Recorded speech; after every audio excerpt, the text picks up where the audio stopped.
अगर वाकई में किसी भी चीज को ठीक करने का तरीका केवल एक है, अगर भाई व्यवस्थापिका न्यायपालिका खराब हो, व्यवस्थापिका कार्यपालिका प्रेस मीडिया ठीक हो, तो दृष्ट हो सकती है चारों विंग का सर्वनाश हो गया है। उसका केवल और केवल एक ही रास्ता है कि आज मूल निवासी समाज को, बैठे हुए लोगों को यह शपथ लेनी चाहिए, आपके पास दो ताकत, भारतीय संविधान बाबा साहब ने ताकत दी है, आपको मेश्राम साहब ने इतना बड़ा संगठन दिया है।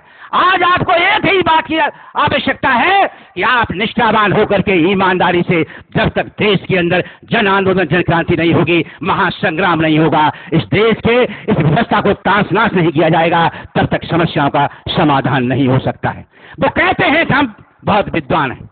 मैंने कहा कि किताब का नाम बताया, लिखा है कि तुम अशुद्ध हो, प्रवर हो और अवैज्ञानिक हो। मैंने नहीं लिखा, तुम्हारे समाज के लोगों ने लिखा।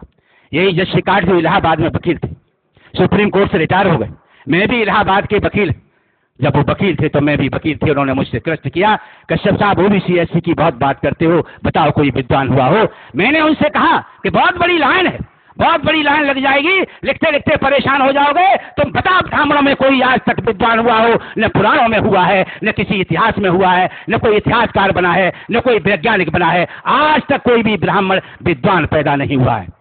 अगर ब्राह्मण विद्वान होता तो देश को देश समझता, देशवासियों को देशवासी समझता।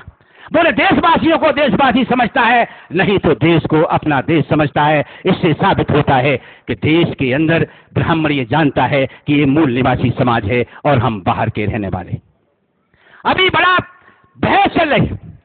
मैं एक बार पंजाब के अंदर मीटिंग में जा रहा था, मुझसे सज्जन बात करने लगे कि देश के अंदर मुसलमानों को अधिकार वंचित कर देना चाहिए, उनको वोट देने का राइट नहीं होना चाहिए। हमने कहा क्यों कर देना चाहिए? तो उन्होंने कहा कि वो विदेशी हैं। हमने कि धर्म के नाम पर कोई विदेशी या देशी है साबित नहीं कर सकते हो।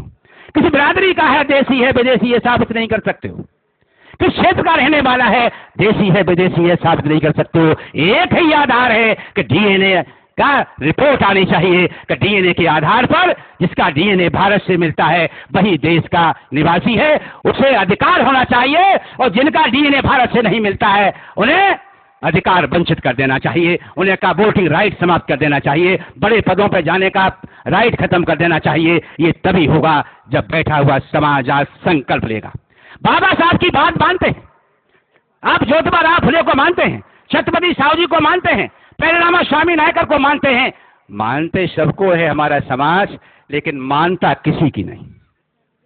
अगर बाबा साहब की बात मानी होती तो बाबा साहब ने लिखा है कि जात विहीन धर्म विहीन क्षेत्र विहीन की समाज की रचना करो। जाओ मैंने तुम्हें संविधान दिया है, राजा रानी के पेट से नहीं, राजा मत पेटी या वोट के आधार पर होगा। आज 67 साल में किसका राजा होना चाहिए था? 85% का राजा होना चाहिए था। बाबा साहब को माना, बाबा साहब की बात नहीं मानी।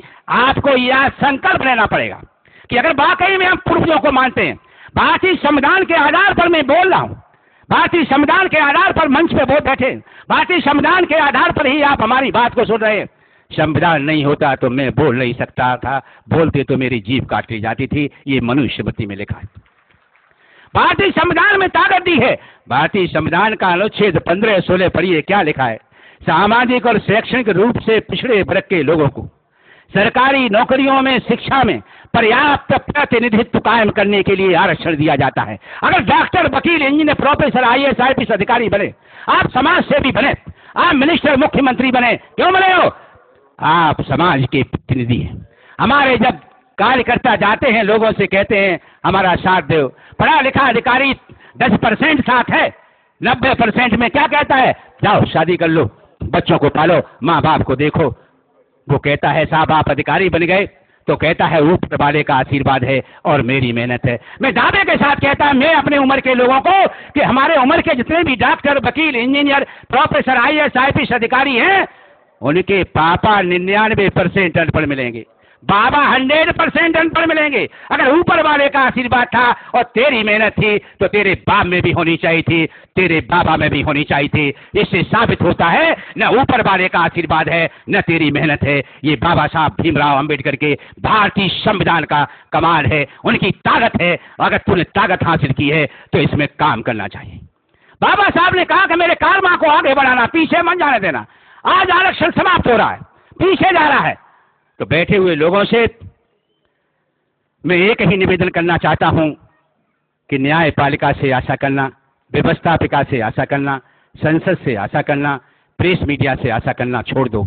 समय मांगने का नहीं है, समय संघर्ष करने का है। ऐसा लगता है कि जुडिशरी में बैठे हुए लोगों को मांग के नहीं, समझा के नहीं, हो सकता है भविष्य में मार के समझाया जाएगा, तभी उनकी समझ में आएगा। भगवान नहीं हो आप जज बन गए हो तो भगवान नहीं हो। आप जज बन गए हो तो लॉ का इंटरप्रिटेशन सही करिए। अगर इंटरप्रिटेशन गलत करते हो तो जजशिप से आप निकाला जा सकता है, लेकिन निकालने वाले वही हैं, रखने वाले वही हैं, इंटरप्रेट करने वाले वही हैं, एक ही समाज के लोग हैं। इसलिए समस्या का समाधान नहीं हो सकता है। अगर समस्या का समाधान तभी न्यायपालिका में सही हो सकता है। चौथा विंग महत्वपूर्ण विंग है, संविधान का महत्वपूर्ण विंग है जुडिशरी। लेकिन जुडिशरी जब बेईमान हो जाती है तो प्रेस मीडिया को काम करना चाहिए। प्रेस मीडिया जो आज ये यहां पर बैठ करके बात हो रही है, प्रेस मीडिया जन जन तक पहुंचाना चाहिए था कि जुडिशरी बेईमान हो गई है। लेकिन पहुंचाई क्यों? प्रेस मीडिया भी उनकी है, जुडिशरी भी उनकी है, व्यवस्थापिका भी उनकी है, कार्यपालिका भी उनकी है। एक ही ब्राह्मण का है। आज कोई भी सांप के सामने रास्ता नहीं है।